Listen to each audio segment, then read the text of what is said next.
You've probably noticed this, but I don't usually build very many modern houses in The Sims. I usually stick in my little blue suburban lane, but I thought today we could try and branch out and try and build a modern loft. Now, these two things are like super out of my comfort zone. Like I said, I usually try to stick to more like traditional homes, more classic architecture styles. I really usually don't venture out into these modern or more contemporary builds. It's just not my personal style. I would never want to live in a house like this in real life, and so I just don't tend to build them in The Sims. And frankly, I don't think I'm very good at it. Like, I can totally visualize a classic, like, suburban starter home, but it's hard for me to picture a more modern house like this in my head and then recreate it in the game. I guess I need more, like, reference photos and things like that to do these sort of builds. I can't just, like, invent it in my head as easily. And so for this house, I really wanted to build a loft. That was kind of like the whole vision that I had. So I'm warning you right now, this house is really small and it ends up being really expensive because it's lofted. It's basically just one bedroom. It's not even really a one bedroom. There isn't like a separate room. There's just an upstairs that is the bedroom. But I used a lot of really expensive stuff, just like expensive furniture, expensive appliances. I kind of went all out with this one. So realistically, you're probably not going to be buying this house without cheats if you want to download it. Also, I used a lot of packs in this build, like many packs. I didn't limit packs at all with this one. So for that, I apologize. I try and do a sort of balance of like pack builds and also base game or like limited pack builds on my channel. I actually posted 2 base game houses this week on YouTube, so I'll link those down below if you want to go back and watch them. Those are a very different style from this, I will admit.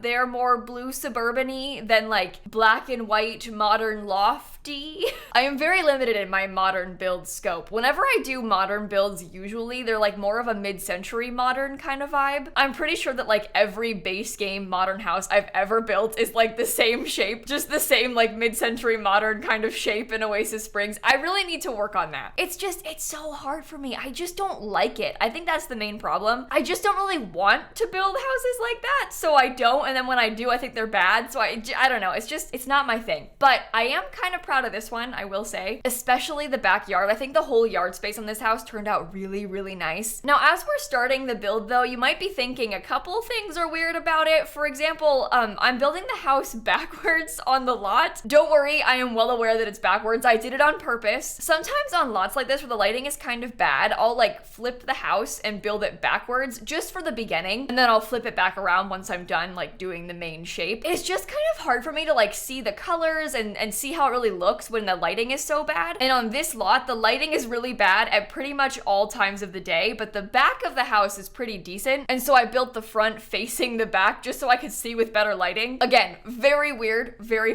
weird. If it wasn't making a speed build video, I probably wouldn't have done that, but like for the sake of the YouTube video, I did it just so it looks a little bit nicer when you're watching the video back. Again, I know it's very weird, but a lot of lots have such weird lighting in this game, so you gotta do what you gotta do. The other thing that I kind of struggled with that I didn't really expect to was the floor plan of this house. It's kind of long and skinny, which isn't necessarily a bad thing, but I really had a hard time figuring out like where the back door was gonna go and where the kitchen was gonna be in relation to that, because frankly, I had figured out I wanted the kitchen to be in the back corner, and then I was like, oh my god, I forgot to put a back door. So I had to go back and like adjust my plans. I also had a kind of hard time fitting in a bathroom into the house because I wanted there to be a big, nice bathroom, but it just didn't really work downstairs. And frankly, all of the windows are enormous. Like this house has big, giant panes of glass everywhere. And I love that. And I know Sims don't care about privacy, so it doesn't really matter, but like, I don't really want there to be a giant glass window in the bathroom in the front of the house, right? So I kind of had a hard time figuring out where it should go, but I ended up putting the bathroom upstairs in the loft area, just in like one of the corners. And it's actually a quite large bathroom, so that's pretty nice. And sure, it has a giant window, but it's towards the backyard and there's no neighbors, so it's fine.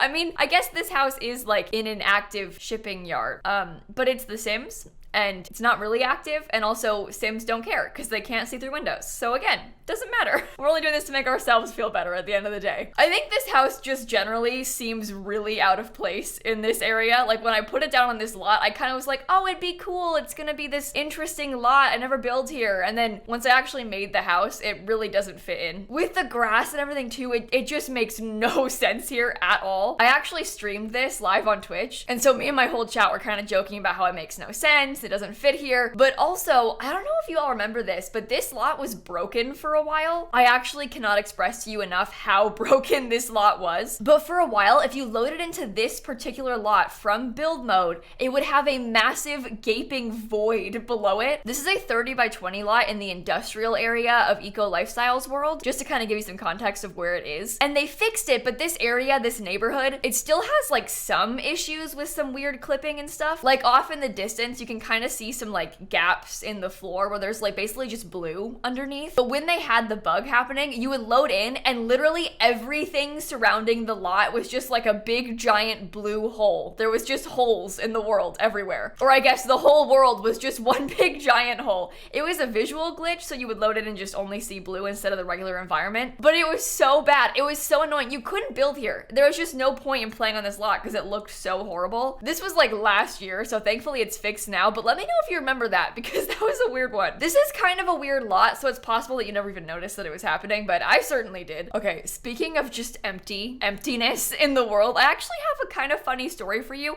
that is completely unrelated, okay? But the empty part is a good segue. When you're seeing this video, I'm actually at TwitchCon right now in San Diego, which is super exciting. It has been a long time since we've been to any conventions, obviously. So I'm looking forward to seeing people again and stuff. And I'm doing a meetup at TwitchCon. You see, I've done a meet and greet at TwitchCon before. I've had 2 separate events where I've done like meet and greet lines at TwitchCon. Oh my god, and I have a really funny story. It's kind of embarrassing and also kind of upsetting, but I've got a really funny story about TwitchCon last time, so in 2019. So I think my meet and greet slot was like maybe an hour and a half long, and people came to it. It was super fun. I think maybe like 30 people came and lined up at the event. But keep in mind, my channel was a lot smaller at the time, and I still don't have like a massive channel compared to some people at TwitchCon. So I had a bit of a line, but it wasn't like enormous or constantly flowing or anything. So towards the end of my meet and greet time slot, my line was empty because, you know, we got through the line, right? That's normal. That's fine. Well, this guy, this streamer at TwitchCon, he's got his phone on a selfie stick and he's like walking around IRL live streaming everywhere at TwitchCon. And so he walks up to my empty meet and greet line and he comes up and he starts making fun of me, like on stream with his chat, making fun of me for having an empty meet and greet line. This is like a big grown man. This grown man came up to me in my line and live streamed himself making fun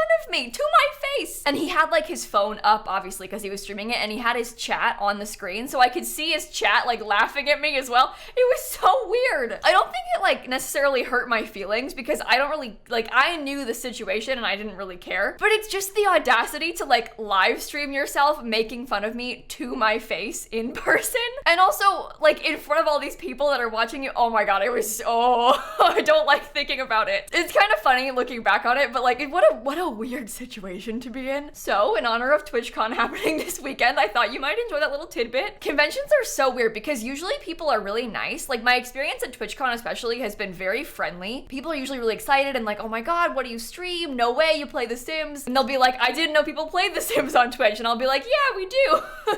That's generally the response that we get. But they're usually kind of excited to hear about it because normally, I mean, like any normal person would be like, whoa, you stream a thing that I didn't know people played still? That's cool, tell me about it. And people stream a lot of cool things on Twitch. There's like cooking streamers, people do like knitting and stuff on Twitch. It's really interesting, so it's kind of fun to get to meet people and talk about it, and usually they're very nice, but then you have the occasional, you know, scary guy with a selfie stick who live streams himself laughing at you. I'm actually not really sure what to expect from TwitchCon this year.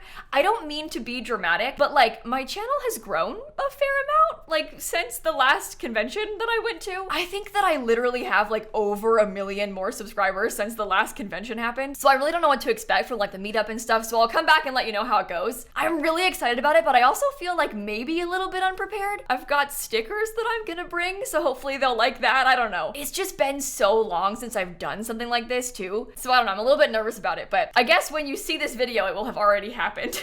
So I'll be like on my way back to come back and tell you about it. Feel free to follow me on, you know, Twitter, Instagram for more live real-time updates, and also Twitch if you want to watch the streams. I know I always say it, but like I usually do my speed builds live on Twitch. So like I built this house live on stream. It's fun, it's live, we get feedback, people can give me ideas, they tell me my rug is ugly and then I refuse to change it, like in this case. It's just nice, we hang out, you know. Okay, but now at this point I've actually got a lot more done on the inside, and this color scheme was kind of weird. You see, I was trying to make it be like very black and white, and I guess have a lot of darker colors involved because that was sort of the whole vibe of the exterior. But I have this problem when I start building like a black and white house where I'm just like, okay, literally everything is black. And then it just kind of looks bad, so I was trying to incorporate some other colors, but I didn't want it to be like bright colors. And so I found that rug from the industrial loft kit that kind of had like the brown and gray and black and cream stripes. And so I used that as kind of a starting point. And then I made this house have a lot of like brown and gray and black and cream and even like a couple hints of blue in it. I think it's kind of hard to like combine gray and also brown because you're sort of mixing these like very warm and very cool colors. But I do think that in the end it kind of came together pretty well. It definitely was a bit of a struggle trying to make it all work, but I do think that it does work. The one thing that maybe felt a little bit out of place was the bedroom, because on this like lofted upstairs space, I really wanted to use that purple painting from City Living. But the issue was that at this point I had already done like this very like, I guess, warm tone downstairs with all of the brown, and that cool tone purple felt like it didn't really fit anywhere. So I guess it seemed like the two rooms were very disjointed, and that's tough because they're kind of all one room, like it's all one open space. This is upstairs, sure, but it's, you know, still the same area as downstairs. So I wanted it to all match and kind of flow together still. But you'll see at first this room is like very black and purple, and then I kind of came back in and tried to add more cream into it afterward. When I changed the rug from this like black patterned one, it made a huge difference. So we'll get there and it'll start kind of making sense again. I do think that in the end, the floor plan of this house turned out really nicely. It kind of has some nice zones. Like downstairs, there's a little office nook, there's a living room, a kitchen, a dining room, and it's all one big open space, but it feels like it's divided nicely so they each still feel like their own separate areas. And I just love the upstairs. I love this loft overlooking the rest of the house. I think it is so beautiful. One thing that I didn't notice until I had like almost finished the house was the stair railing. I used the new metal railing from the werewolf pack and I loved how it looked, but then I zoomed in a little bit closer and I realized that it's rusty. I just like the really clean lines of the two metal poles as the railing. I thought it was so pretty, but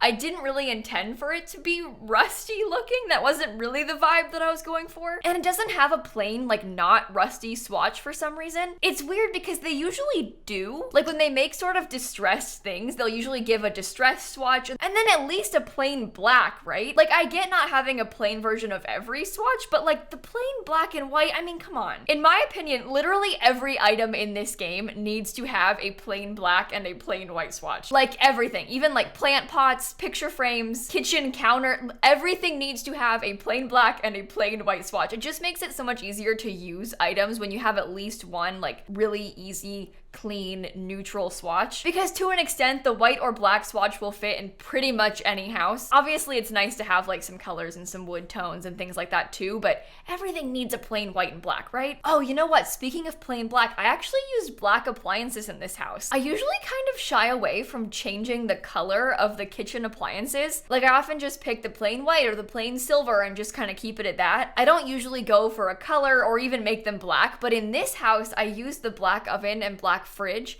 and I think it looks really cool. I probably could have used the stainless steel here and it would have totally matched everything, but I thought it was kind of fun to maybe try something different. It's making me think more about all of the other swatches we have for appliances because there's a lot of kind of fun ones, especially from like Cottage Living and Jungle Adventure. There's some really nice like pastel colors on fridges and stoves. We could do a super cute like pastel yellow kitchen with a yellow fridge. Wouldn't that be so nice? Okay, cut to next week. I build an entire house inspired by one yellow fridge.